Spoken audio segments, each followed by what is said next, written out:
We recently talked about electricity rates and usage. In a little more than a decade, demand for power here in Texas has gone up by 29%.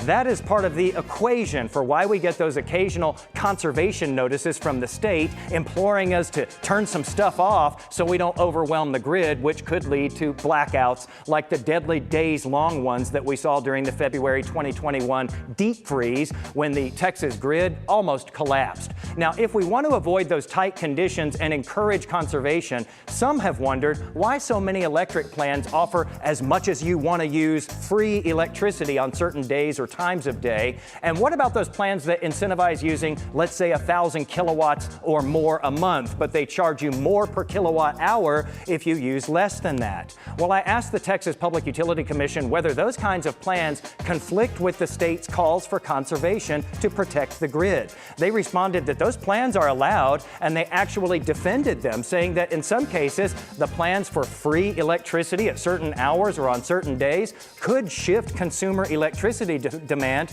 to those times when demand is typically lower. Now, the other part of the equation when we get those urgent cut back your electricity notices from the state is supply.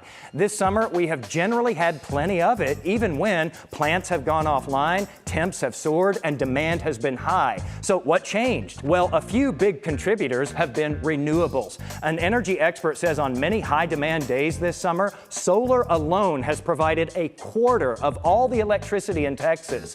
And he tells me that Texas is #1 in electricity production now from wind and solar farms, and is expected to pass California next year to become #1 for electricity storage in batteries, which are regularly tapped now to provide extra power when conditions are tight here. We've got 8,000 megawatts of storage.